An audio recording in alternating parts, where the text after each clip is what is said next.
Operation Midnight Hammer was a 37-hour mission in the air for these B-2 bomber pilots, and the first time the military used bunker buster bombs in a military attack. It was one of the most historic military operations of all time, highly choreographed, using incredible precision and power. Joining us to discuss more about this mission and what's next is Lieutenant Colonel Robert Maginnis. Thank you, sir, for joining us this morning. First, can we just talk about the sophisticated coordination required for that 37-hour mission for those pilots? What were your thoughts when the details started coming out? Yeah, it sounds pretty typical. Months in the making, Jan. Coordination of over 100 aircraft. Obviously, 8,000 miles from their home base in Whiteman Air Force Base. A significant tactical success. They didn't take any opposing fire. It appears to be a combination of good deception and good delivery of the GBU 57s using seven B-2s and Tomahawk cruise missiles from submarines in the Arabian Sea. So there are a host of things that are evidence of professionalism on the part of our military, and of course that has given what the president has labeled a spectacular military success, which I don't think from a geopolitical position that sounds good. Now for, of course, the consequences. I love how you call it, oh, it's typical for a mission like this. Can you talk about the planning, how long it took these pilots to be prepared for something like this, and also how they went undetected, even for those ground-to-surface missiles from Iran? Yeah, the operational security was very difficult because we clearly didn't have meetings with people that would reveal the details here. You had all sorts of top secret conference calls with people on the carriers in the Gulf region, Middle East. You had people that were in CENTCOM, obviously EUCOM. You had people in the Pentagon that were running those video teleconference and coordinating all the time charts and so forth. There are a lot of pieces. As a former operator for decades, even in the Pentagon, I understand the details of what goes into something this complex. So it was phenomenal effort. Obviously, under Pete Hegseth and General Kane, they ran a very smooth operation. And I would imagine follow-on, it helped that the Israelis had knocked out most of the air defense. Right. It helped that the Israelis had already prepared the area for what followed on. Now, of course, we have to see what happens. Correct. And you talked about the stealth mission and how so many different organizations and had to keep this so tight-lipped. And you also have a president who also loves to tweet. So there was that. There was that as well. The president did say there's no other military in the world that could have done this. The Trump administration obviously warning Iran against retaliation, saying there will be either peace or there will be tragedy for Iran. Far greater, the president wrote, than what we have witnessed over the last 8 days. What specifically are you watching out for in the coming days, Lieutenant Colonel?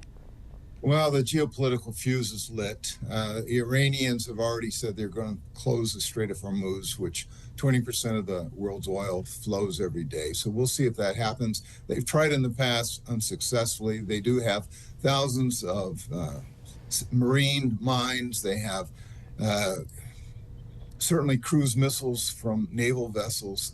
They can make it a pretty tough fight initially. They won't endure for long. But, economic pressure, obviously, across the world, diplomatic strains, emphasis on de-escalation, even from our allies in the region and elsewhere. Domestic uncertainty, I think, is important. There's going to be a political fight in Congress over the authority the president used. And, of course, the question is whether or not Iran is going to capitulate or retaliate. And based on what we've seen, they're going to retaliate.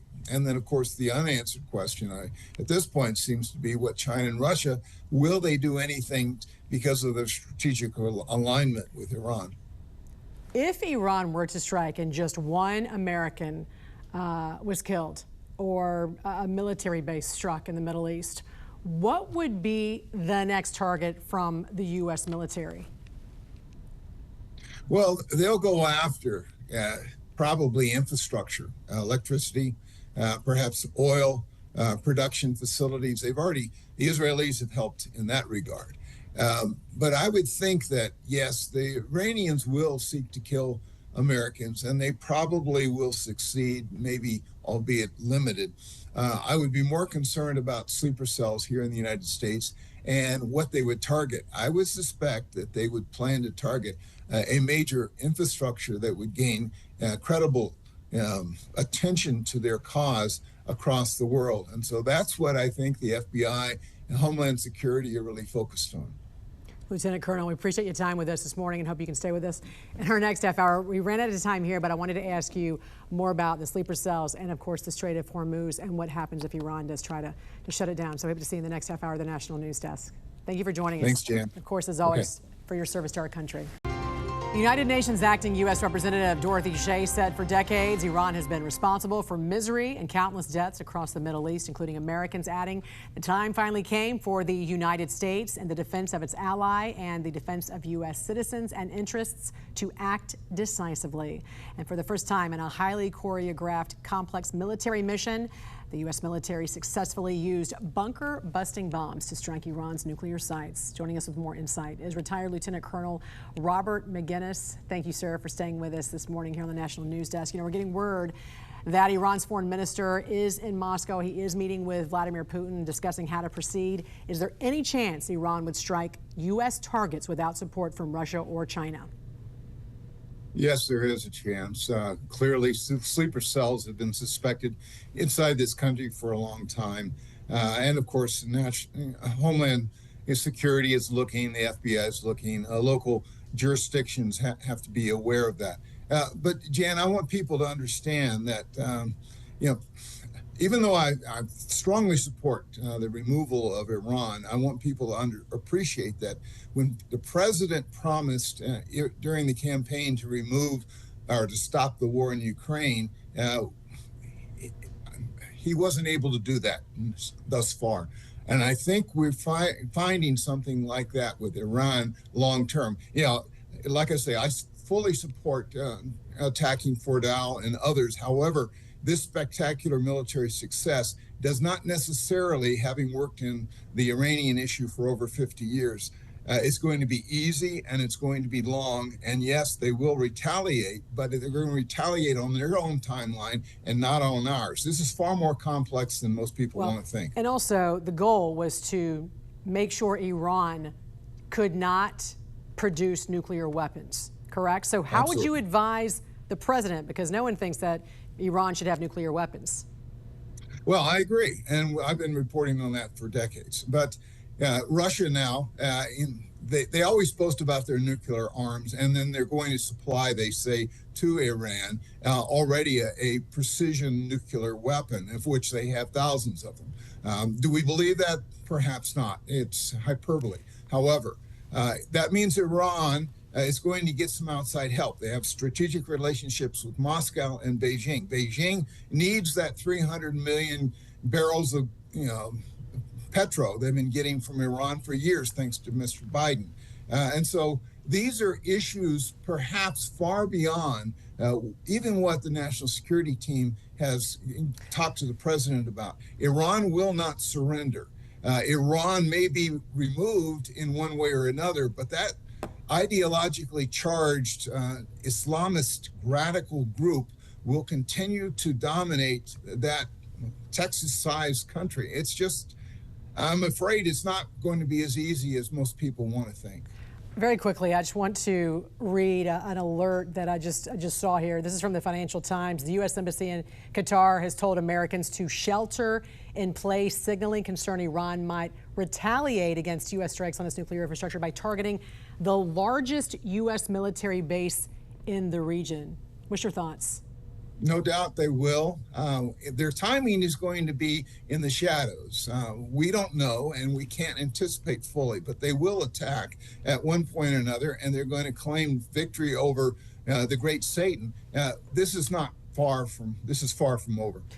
You know, you mentioned earlier that you might not be able to change the ideology there for some in Iran, especially the Islamic Revolutionary Guard Corps, which some lawmakers say that's who we are at war with. We are at war against terrorism at this point. So you can take out any kind of nuclear facility sites, but you might not be able to take out, like you mentioned before, the ideology behind that, which really took a turn after the revolution in 1979 when we heard death to Americans, death to Israelis. At what point will that ever change?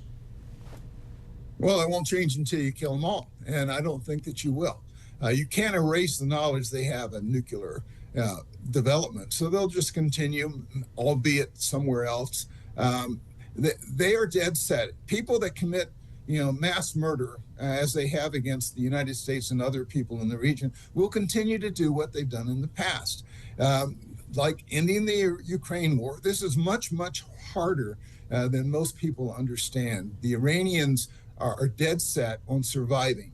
And unless we are willing to go on the ground, and I hope we aren't, we have to recognize that this shadow war is going to soak up a lot of our resources going forward, perhaps for years to come. Will a regime change in Iran change the terrorist proxies or this extreme ideology?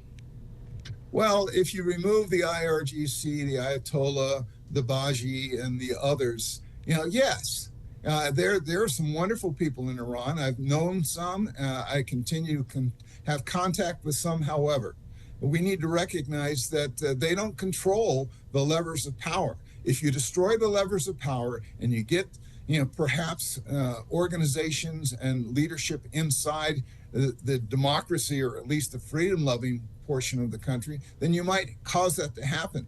I don't see that happening immediately, and it's certainly not going to happen just because of a few bombs that were dropped on nuclear facilities. All right. Retired Lieutenant Colonel Robert Maginnis, always a pleasure to talk to you, sir. We appreciate all your time with us this morning.